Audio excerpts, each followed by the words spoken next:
दोस्तों, तो जैसा कि पिछले एपिसोड में हमने देखा कि यूहो की मुलाकात आखिरकार एम्प्रेस बिंगबिंग से हो चुकी थी, जहां टियानमिंग बिंगबिंग को मनाने की कोशिश कर रहा था कि वो यूहो की सोल सी में मेरे साथ आकर रहे, क्योंकि इसकी मदद से वो यूहो को गॉड बनाने में मदद कर पाएंगे, जो कि अल्टीमेटली उन लोगों के लिए भी काफी ज्यादा बेहतर होगा, क्योंकि वो दोनों हमेशा हमेशा के लिए इमोर्टल हो जाएंगे। उन्हें कभी भी दोबारा मौत का खौफ नहीं रहेगा। बिंगबिंग टियानमिंग के इस प्लान से तो एग्री थी, लेकिन उसे यूहो पर कुछ ज्यादा यकीन नहीं था, इसलिए वो कहती है कि सबसे पहले मैं यूहो का टेस्ट लूंगी। अगर वो मेरे सामने 10 मिनट तक टिक पाया तभी मैं उसकी सोल रिंग बनूंगी। और ये कहने के बाद बिंगबिंग अपनी आइस पावर का इस्तेमाल करके यूहो का टेस्ट लेना शुरू कर देती है, जो सब देखकर टियानमिंग को तो काफी ज्यादा डर लग रहा था। पर दूसरी तरफ यूहो उसे सक्सेसफुली कंप्लीट कर लेता है, जिसकी वजह से हम देखते हैं कि आखिरकार बिंगबिंग भी यूहो के साथ मर्ज होने के लिए तैयार हो चुकी थी। अब आगे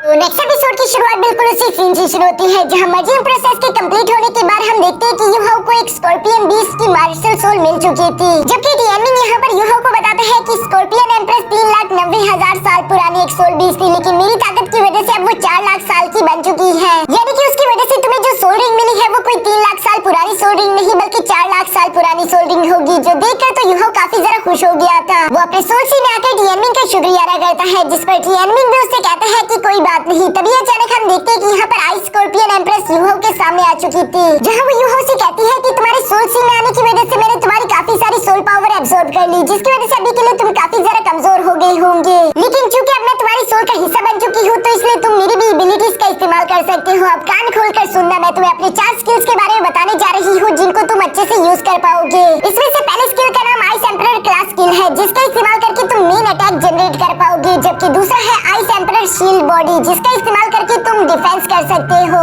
जबकि तीसरे और चौथे का नाम है domain soul skill and surging power, जिसका इस्तेमाल करके तुम ज्यादा से ज्यादा स्ट्रॉन्गेस्ट अटैक का इस्तेमाल कर पाओगे। मेरी इन सब स्किल के दौरान ही तुम्हें आइस एट्रीब्यूशन मिलेगी, इसलिए तुम्हारे सामने कोई भी आइस एट्रीब्यूशन पावर वाला तो खड़ा ही नहीं हो पाएगा। ये सुनकर तो यूहो खुश होते हुए कहता है कि सच में, वैसे क्या मैं जान सकता हूँ कि तुम्हारी ये स्किल टियानमिंग के million years old soul ring के स्किल से भी ज्यादा पावरफुल है। जिस पर तो आइस स्कॉर्पियन एम्प्रेस यहाँ पर एटीट्यूड के साथ कहती है कि टियानमिंग के स्किल हाई है, लेकिन उसकी और मेरी फाइटिंग एबिलिटीज का कोई मैच नहीं। मेरी एबिलिटीज और स्किल वैसे तुम्हें ज्यादातर तो अल्टीमेट अटैक ब्रांच के लिए सूटेबल बनाती है, लेकिन इन्हीं में से एक डिफेंस स्किल भी है जो कि तुम्हें कंट्रोल ब्रांच के लिए भी सूटेबल करेगी। यह उसकी ये सारी बातें सुनकर तो टियानमिंग अपना मुंह बना रहा था, जिस पर आइस एम्प्रेस कहती है कि वैसे टियानमिंग की स्पिरिट पावर स्ट्रांग है, ये बात तो माननी पड़ेगी। टियानमिंग तो उसके मुंह से अपनी तारीफ सुनकर काफी खुश हो गया था, जबकि दूसरी तरफ आइस स्कॉर्पियन एम्प्रेस वहां से सोने के लिए रवाना हो गई थी, जबकि साथ ही साथ वो यहाँ पर टियानमिंग से कहती है कि उसे मेरे स्किल्स के बारे में अच्छे से समझा देना, क्योंकि यूहो तुम्हें मेरे स्किल्स सोच समझकर ही इस्तेमाल करनी चाहिए, वो काफी ज्यादा पावरफुल है।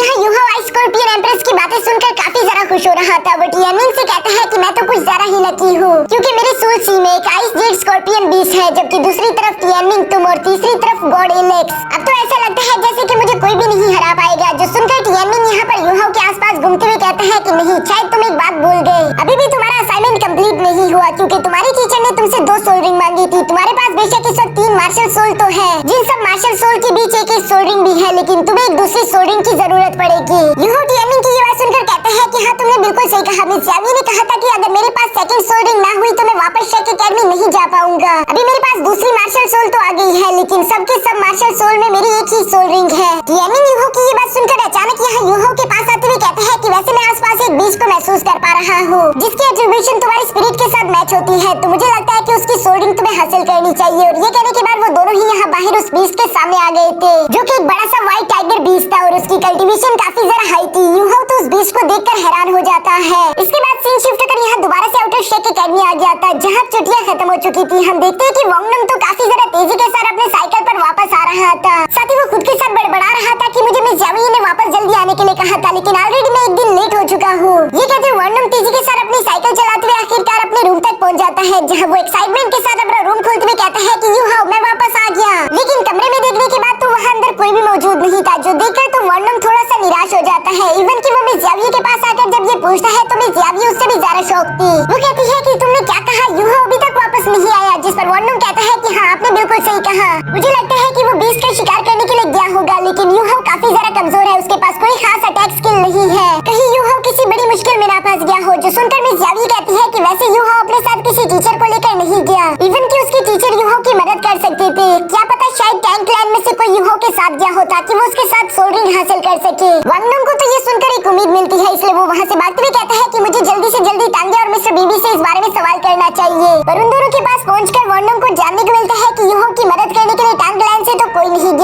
मिस जाओ जाओ भी युहाओ के साथ नहीं गई थी। चाहे तो वानडोंग ने सारा दिन लगाकर लोगों से युहाओ के बारे में ही सवाल किए, लेकिन युहाओ के बारे में किसी को भी कोई इन्फॉर्मेशन नहीं थी। जो जानकर तो वानडोंग को काफी जरा बुरा लग रहा था। उसे लग रहा था कि शायद उसने युहाओ को खो दिया। वो अकेला उदास होते हुए झील के किनारे बैठकर यही कह रहा था कि युहाओ आखिर तुमने ऐसा क्यों किया, तुम अकेले सोल हंटिंग के लिए क्यों गए। इसी उदासी के साथ धीरे धीरे वानडोंग अपने रूम की तरफ आ जाता है, जहाँ दरवाजे के सामने उसे युहाओ के साथ अपनी पहली मुलाकात के बारे में ही याद आ रहा था। वानडोंग को बिल्कुल भी अंदाजा नहीं था कि वो किसी दिन युहाओ को इतना ज्यादा मिस करेगा। तभी अचानक उसे अपने रूम में कुछ हलचल सुनाई देती है, जो सुनकर तो वो खुश होते फौरन तेजी के साथ दरवाजा खोलता है। वानडोंग को लग रहा था कि शायद युहाओ अंदर मौजूद होगा, लेकिन असल में वो कुछ और नहीं बल्कि टेबल से गिरा हुआ एक एप्पल था, जिस पर तो वानडोंग एक बार फिर से उदास होते यूं ही निराश होता हुआ नीचे की तरफ बैठ गया था। उसे युहाओ की बहुत ही ज्यादा फिक्र हो रही थी, साथ वो बहुत ही ज्यादा इमोशनल फील कर रहा था। पूरी रात यूं ही जागकर वो युहाओ का इंतजार करता है, जबकि दूसरी सुबह हम देखते हैं कि युहाओ तेजी के साथ रूम में इंटर हुआ। युहाओ जानता था कि ऑलरेडी उसने काफी देर कर दी, इसलिए वो जल्दबाजी के साथ पैकिंग कर रहा था ताकि वो जल्द से जल्द क्लास तक पहुंच सके। वानडोंग को तो अपनी आंखों पर यकीन ही नहीं हो रहा कि वो अपने सामने देख क्या रहा है, जबकि तभी अचानक हम देखते हैं कि सेब की वजह से युहाओ स्लिप होता फौरन यहाँ वानडोंग के सामने आ गिरा, जिसे देखकर युहाओ कहता है कि गुड मॉर्निंग, लेकिन दूसरी तरफ वानडोंग का तो मॉर्निंग बिल्कुल भी गुड नहीं था। वो गुस्से के साथ यहाँ युहाओ को पंच करते हुए कहता है कि बेवकूफ, आखिर तुम कहाँ पर रह गए थे, क्या तुम्हें मालूम भी है कि तुम्हारी वजह से मुझे कितनी फिक्र हुई। युहाओ बेचारा तो समझ नहीं पाता कि आखिर वानडोंग इतना इमोशनल क्यों हो चुका है, जबकि दूसरी तरफ वानडोंग रोते हुए कहता है कि मुझे डर लग रहा था कि कहीं तुम्हें कोई सोल बीस्ट खा ना गया हो। तुमने आखिर हमसे झूठ क्यों बोला था कि तुम एक टीचर के साथ जा रहे हो, तुम्हें यूं ही अकेले शिकार पर नहीं जाना चाहिए था। ये कहते हुए वानडोंग अभी भी रो रहा था, जिस पर युहाओ से चुप कराते हुए कहता है कि रोना बंद करो, मैं तुम्हें सब कुछ एक्सप्लेन कर दूंगा, मेरी कुछ मजबूरियां थी वरना मैं कभी ऐसा ना करता। इसके बाद हम देखते हैं कि वानडोंग और युहाओ यहाँ पर उसके टीचर के पास भी आ गई थी, जहाँ पर टीचर भी युहाओ पर चिल्लाते हुए कह रही थी कि युहाओ तुमने आने में इतनी देर क्यों कर दी। असल में वो भी युहाओ के लिए बहुत ही ज्यादा फिक्रमंद थी, जिस पर युहाओ उनसे कहता है कि मैम मुझे माफ कर दीजिए। दूसरी तरफ मिस जाविये अपने हाथ बांधते हुए युहाओ से कहती है कि चलो एक्सप्लेन करो कि आखिर तुम्हारे साथ क्या हुआ था, तुमने ऐसा क्यों किया। युहाओ मिस जाविये की ये सारी बातें सुनकर यहाँ इनसे कहता है क्योंकि मेरी मार्शल सोल ब्रेक हो चुकी थी। ये सुनकर तो वहाँ पर मौजूद उसके दोनों टीचर काफी जरा हैरान हो गए थे।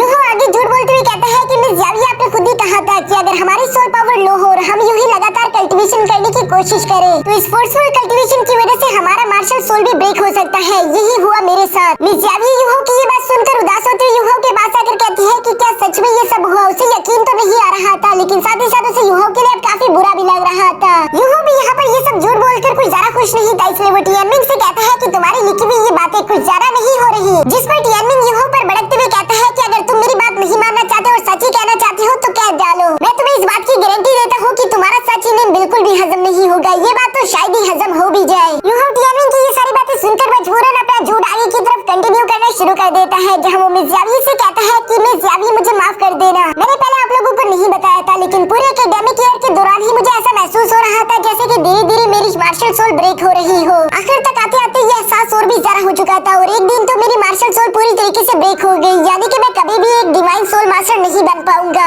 आपने खुद ही कहा था कि टूटी हुई मार्शल सोल कभी भी ठीक नहीं हो सकती। इस बात ने मुझे काफी निराश कर दिया, इसलिए मैं यहाँ से दूर चले जाना चाहता था। जाओ युहाओ की ये बात सुनकर कहती है कि अच्छा और उसके बाद क्या हुआ, जिस पर युहाओ आगे बताता है कि फिर मैं अपनी एकेडमी छोड़कर नॉर्थ की तरफ ही सीधा सीधा बढ़ता रहा। उस तरफ जाने का मेरा कोई खास मकसद नहीं था, लेकिन आगे की तरफ बढ़ते हुए धीरे धीरे सर्दी बढ़ती जा रही थी। मैं उस सर्दी से पूरी तरीके से जम चुका था, मुझे धीरे धीरे नींद भी आ रही थी। ऐसा लग रहा था जैसे कि आज के दिन अगर मैं यहाँ पर सो गया तो मैं कभी दोबारा नहीं उठ पाऊंगा, पर मजबूरन थकन के मारे मैं वहीं पर बेहोश हो गया। वानडोंग को युहाओ की ये सारी बातें सुनकर उसके लिए काफी बुरा महसूस हो रहा था, लेकिन तभी अचानक युहाओ अपनी कहानी में ट्विस्ट लाते हुए कहता है पर जब मैं जैसी नींद से उठा अचानक मुझे महसूस हुआ जैसे कि मेरी मार्शल सोल पूरी तरीके से ठीक हो चुकी है, ब्रोकन होने का तो कोई भी नामोनिशान नहीं मिल रहा था। ये सुनकर तो सब लोग ही शॉक हो गए थे, जबकि साथ ही साथ युहाओ बताता है कि जागने के बाद पता नहीं मैं महसूस कर पा रहा था कि मेरी बॉडी पहले से काफी ताकतवर हो गई। मेरी बॉडी के पास वही पास में एक बहुत बड़ा ग्रीन जायंट स्कॉर्पियन बीस्ट भी मरा हुआ था, जिसकी पावर को अभी भी मैं अपनी बॉडी में महसूस कर पा रहा हूँ। इस बात ने तो अब सब लोगों को एक और बड़ा झटका दे दिया था, जबकि युहाओ वहाँ पर बताता है कि शायद मैंने उस स्कॉर्पियन बीस्ट की पावर को अपनी ही बॉडी में अब्सॉर्ब कर लिया था।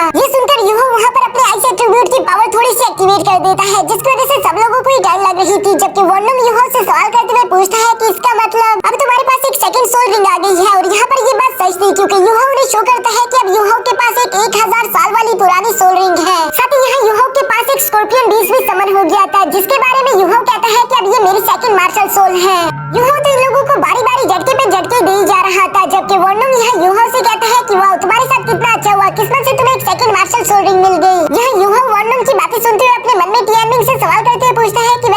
सेकंड मार्शल सोल तो आइस एम्प्रेस थी ना। आखिर तुम स्कॉर्पियन बीस्ट के इल्यूजन को कैसे दिखा पा रहे हो, जिस पर टियानमिन कहता है कि तुमने मेरी पावर्स को कुछ ज्यादा ही कम समझ लिया। हमारे सिल्कवर्म क्लैन के पास काफी सारी एबिलिटीज होती है और ये कहने के बाद हमें पास का वही सीन दिखाई दिया जहाँ यूहो के सामने वही व्हाइट टाइगर बीस्ट आ गया था और यूहो को अपने मार्शल सोल आइस की वजह से मालूम हो जाता है कि ये कोई व्हाइट टाइगर नहीं बल्कि असल में यूहो के सामने एक आइस सिल्कवर्म है, बिल्कुल टियानमिन की तरह, जो कि अपनी इल्यूजन वाली पावर्स का इस्तेमाल करते हुए इन लोगों के सामने व्हाइट टाइगर बनकर आया हुआ है। ये सोचने के बाद टियानमिन यहाँ यूहो से कहता है कि अगर तुमने इस बीस्ट को हरा दिया तो इसकी ये स्किल तुम्हें मिल जाएगी। जो सुनने के बाद हम देखते हैं कि यूहो यहाँ जंप करते हुए फौरन उस बीस्ट के साथ फाइट करना शुरू कर देता है और अल्टीमेटली यूहो ने उस व्हाइट टाइगर बीस्ट को हरा दिया, जिसकी वजह से यूहो को ये इल्यूजन वाली स्किल मिल पाई। यहाँ यूहो अपने सारे झूठ बोलने के बाद आखिरकार कहानी को खत्म करते हुए मिस ज़ाविये से कहता है कि मिस ज़ाविये मुझे इस बीस्ट की वजह से शायद एक सेकंड मार्शल सोल मिल चुकी है, तो अब मुझे क्या करना होगा। जिस पर मिस ज़ाविये यहाँ यूहो से कहती है कि यकीनन तुम्हारा ये स्कॉर्पियन बीस्ट काफी ज्यादा रेयर होगा, क्योंकि हर बीस्ट के पास इतनी खासियत नहीं होती कि वो किसी की मार्शल सोल बन पाए।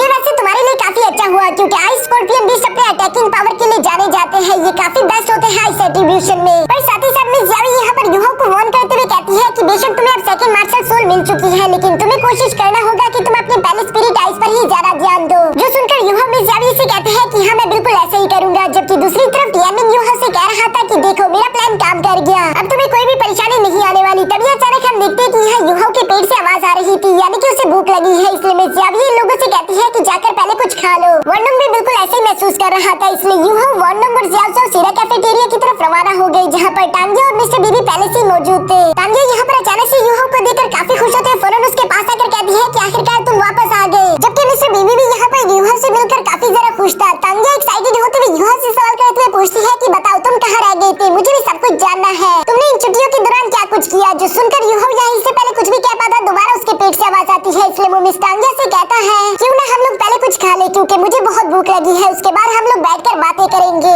जो सुनकर मिस्टर बीबी यहाँ पर यूहो से कहता है कि ठीक है, फिर हम लोगों की मुलाकात रात को ही होगी, और ये कहने के बाद वो दोनों वहाँ से रवाना हो गए, जबकि यूहो भी यहाँ पर अपने दोस्तों को ट्रीट देते हुए अच्छे से खाना खिलाता है। ये लोग खाना खाने के बाद एंजॉय करते हुए बाहर की तरफ जा ही रहे थे, तभी अचानक डाइहुआबिन और उसके दोस्त यहाँ इन लोगों का रास्ता रोक लेते हैं, जहाँ पर कैट गर्ल यूहो को देखकर कह रही थी कि देखो ये तो यूहो है, आखिर तुम हमारे आउटर शेक अकेडमी में क्या कर रही हो, तुमने तो ओपनिंग सेरेमनी मिस कर दी थी, रूल्स के हिसाब से तो तुम्हें यहाँ से निकल जाना चाहिए। जो सुनकर यूहो गुस्से के साथ उसे जवाब देते हुए कहता है कि इससे तुम्हारा कोई लेना देना नहीं, लेकिन कैट गर्ल अपनी बातों से बाज नहीं आती। वो कहती है कि हम आउटर शेक अकेडमी का हिस्सा है और हमें ही यहाँ के रूल्स की हिफाजत करनी होगी। डाइहुआबिन भी यहाँ पर कहता है कि मिस ज़ाविये हमेशा कहती रहती है कि वो हमेशा इंसाफ करती है, लेकिन मुझे देखकर लग तो नहीं रहा। यहाँ वॉर्डन को ये सब सुनकर बिल्कुल भी अच्छा नहीं लग रहा था कि वो सब लोग मिलकर यूहो की बेइज्जती कर रहे हैं, इसलिए हम देखते हैं कि वॉर्डन ने भी यहाँ पर डाइहुआबिन की बेइज्जती कर दी थी, जिस बात से तो डाइहुआबिन गुस्सा होकर फौरन अपने सोल बीस्ट को एक्टिवेट करते हुए यहाँ वॉर्डन पर हमला करने पहुंच गया था। वॉर्डन अपने विंग्स एक्टिवेट करके उससे खुद को बचाने की कोशिश करता है। इन दोनों की फाइट होता हुआ देखकर बीच में ज़ियाओ भी अपने कैलिडोन्स का इस्तेमाल करते हुए डाइहुआबिन को रोकने की कोशिश करती है, लेकिन डाइहुआबिन तो पहले से काफी ज्यादा ताकतवर हो चुका है, क्योंकि उसके अटैक की वजह से हम देखते हैं कि ज़ियाओ के कैलिडोन्स भी निशान पड़ना शुरू हो गए थे, जो देखकर तो डाइहुआबिन के दोस्त काफी खुश हो गए, जबकि दूसरी तरफ यूहो अपने मन में कह रहा था कि डाइहुआबिन ने इन छुट्टियों के दौरान काफी प्रैक्टिस की होगी, क्योंकि ये पिछली दफा से काफी ज्यादा ताकतवर हो चुका है। तभी दूसरी तरफ हम डाइहुआबिन को देखते हैं, जो कि यहाँ पर यूहो की ताकत देखना चाहता था। वो अपने मन में यही सोच रहा था कि यूहो ने भी इम्प्रूव किया होगा या नहीं, इसलिए वो फौरन एक कैलिडोन उठाते हुए सीधा यूहो पर थ्रो कर देता है, ताकि वो यूहो की एबिलिटीज को देख सके। हम देखते हैं कि यूहो बिना अपनी किसी पावर का इस्तेमाल करते हुए सिर्फ हाथों की मदद से ही उस कैलिडोन को आसानी के साथ रोककर मिटा चुका, जिस बात को तो देखकर किसी को भी अपनी आंखों पर यकीन नहीं आ रही थी कि आखिर यूहो की फिजिकल स्ट्रेंथ इतनी ज्यादा कैसे बढ़ चुकी। ज़ाओ अपने मन में कह रही थी कि शायद यूहो की ये फिजिकल स्ट्रेंथ उसकी सेकंड मार्शल सोल की वजह से बढ़ गई है, जबकि डाइहुआबिन ये सब देखकर खुश होते हुए कह रहा था कि बहुत अच्छे, अब तो हम दोनों के दरमियान जंग करने का मजा आएगा। और इसी के साथ हमारा ये एपिसोड यहीं पर खत्म हो जाता है।